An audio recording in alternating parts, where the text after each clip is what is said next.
Nigeria. Bonfrere Joe has come out. He celebrated his 80th birthday some couple of days ago, and he has come out to say 30 years after being triumphant at Atlanta '96, what they promised they've not paid. They are owing him. They've not given him the reward that they promised. This is happening too many times. We saw the case of Rashidi Yekini. We saw the case of a whole lot of other players. Even JJ Okocha has come out. Iwobi did an interview talking about how the NFF owes. I'll start with you, Temiloluwa. When does this stop?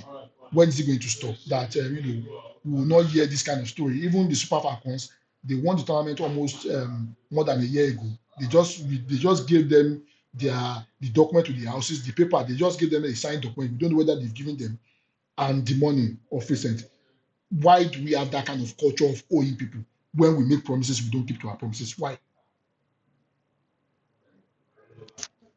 Is that time they should stop the promise? I think that's the solution. So just stop the promise. Why? There's no point when you promise somebody. There's no point when you promise somebody. You keep their hope high. You understand? And then you cannot. I think it's high time, because the problem there now is person A gets to the seat. You understand? And says, you know what? I promise you so and so.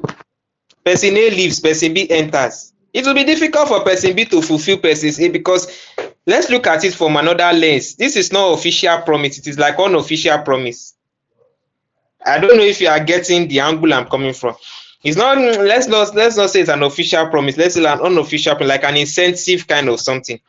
You understand? So now person B comes in and is like, this is my budget. You understand? And this one says I should fulfill promise for my own budget, that I have other projects that I want to do. That is the origin, and from there the promises keeps on lingering, because nobody wants to take out of their budget to fulfill the promise. So that's just the problem. So the solution to it is stop promising. You understand? Stop. The Nigerian setup is very, very terrible at promising. You understand? Very terrible at promising. So they should just stop it. You understand? They should just stop it. The Super Falcons just received their own gift after a year. After a year, that's when they are just getting their own gift. This Atalanta 96, now they are still even coming outside. That's like 20 years, a bit 30 years ago. So I think it's gotten to now. If you check who was on seaters at that time, he's no longer here again. You understand? He's no longer on the seat again. And from like 30 years, within that 30 years now, we've had like close to like 7 or 8 people topping the position. You understand? So what it means is nobody wants to take away from their budget to fulfill the promise. That's why it is as difficult as that. You understand? And once nobody wants to take from their, okay, now let's now put in this sense now. Okay, person C comes in and say, you know what? Person A promised you so thing. You understand? I cannot fulfill that. But let's say he promised you 100 million. I'll give you 50 million. And he doesn't still give them the 50 million because he has not gotten the budget for it. And then he moves.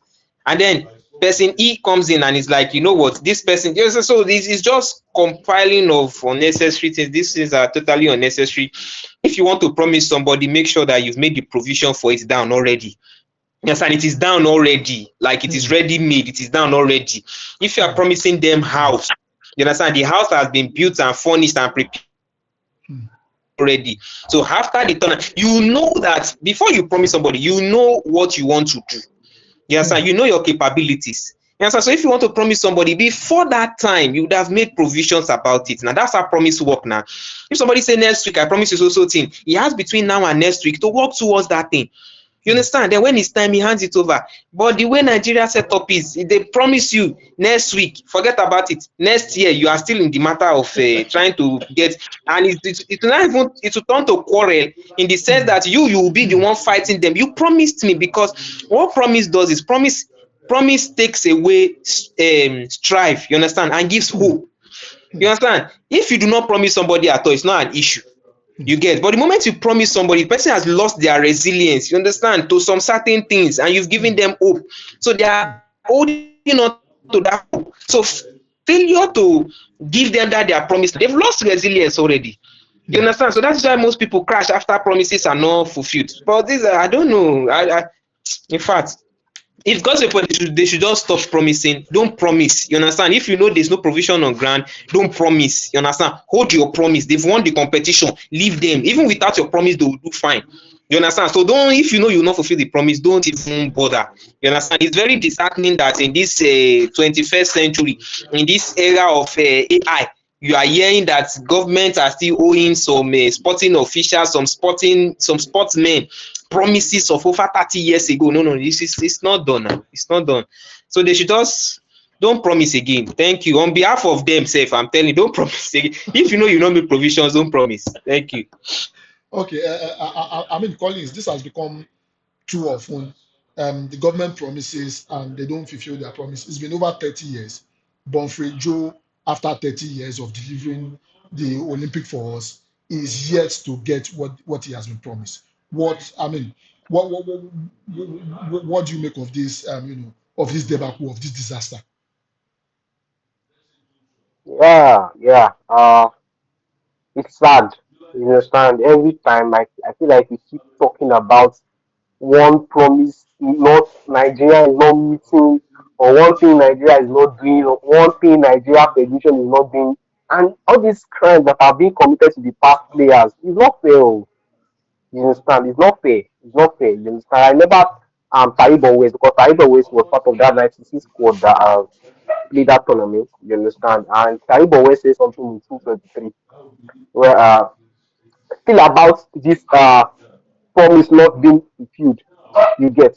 So all these things are not. I feel like we are going to keep saying them. You understand? Hmm, It's going to be a constant. It's going to be constant news where you'll be hearing injustice, salaries not being paid, promises not being kept, and this one are down. But like Mr. Tini said, please stop promising them. You understand? They are not small children that you promise biscuits if they pass their exam. See, they can. And the funny thing is that all these promises of all these things, they don't see it happen in other uh, national teams. Take for example Europe. You don't see it happen where you say, okay, they promised all the England players something, something, something. If they do something, they do that one. It's only with the Nigerians because of our mentality, hmm, because they know that okay, all these promises is what is going to is what is going to ginger them. All these promises is what is going to fuel them. It's also mentality. If not, why are they insulting them like that? If hmm, it's not because of the Nigerian mentality, does it happen in Europe? Does it happen anywhere? Because hmm, even if it happens anywhere, it's rare. And if they do, the promises have been made. The promises have been kept. hmm, But over here, they'll promise like lie to their teeth, and the players will buy it. At the end of the day, when they not deliver, they will not come online after 10 years to come and start complaining. Doesn't make sense. Like it doesn't make sense at all. You understand? So it's really sad because I also read that I mean the person in charge then he came out to debunk the news that all promises were being kept and all the promises were being delivered. But I mean, they will say it, they will say things like that to debunk the news, but we all know the truth. If stories like this comes out in the news and you relate to the Nigerian FA, the Nigerian Federation, and injustice to players, we all believe it because we can see it. It's true. There's nothing good about the Nigerian Federation. There's nothing good about the NFA. There's nothing good about the camp. There's nothing good about anything that concerns the Nigerian football body. There's nothing good about it. You understand? Just doing the other show, we were talking about how whether Infantino should accept the other the private state investor so that it will benefit. So I said no, no. If that money should reach them, that money is not going to pass their hands. It's not going to reach the appropriate places. hmm, It's not going to reach it. Then after 10 years from now, maybe 2036, and that player will not come outside. Maybe Victor Osimhen and start telling us how they didn't do this one, they didn't do that one. So to avoid that story, to avoid all those things, let's just do the right thing. You understand? All we can do is to sympathize with all these current players that are coming out, all these former players that are coming out to complain. All we can do is to sympathize with them because there's nothing we can do. You understand? Rather than to insult the Nigerian body call them what they are, know what they are. I mean, by now the rest of the world should know how corrupt Nigeria is. The rest of the world should know how terrible the NFF is. By now, the rest of the world should know how bad the Nigerian board is. So honestly, I feel bad for these players, because most of them they even have if they don't have a solid means to feed, if they don't have the solid means to fend for themselves, they look to things like this. You understand, bonuses like this if they can help them sustain. You get, so and really start to see this kind of news. And honestly, it is not we're not moving forward when it comes to Nigerian football. We're not moving forward. And looking at the way the NFL is playing right now, they are really good. They are improving. You understand? We don't see the usual home team winning all their games in a row, winning without losing, without drawing. Now we are seeing real competition. You understand? And if the league is going in that direction, the board should improve too. You understand? So that we can be heard. The league cannot be improving, and you as a body, you as the organizer, you as the head, you are not improving. It doesn't make sense in any way. It doesn't make sense because if the league is improving, if the quality is improving, you understand, and the top, the leaders, you understand, the NFF, they are not improving. We are going to go back to ground zero. We are going to go back to the bottom. So it doesn't make sense. I hope that we can do better. I hope that the NFF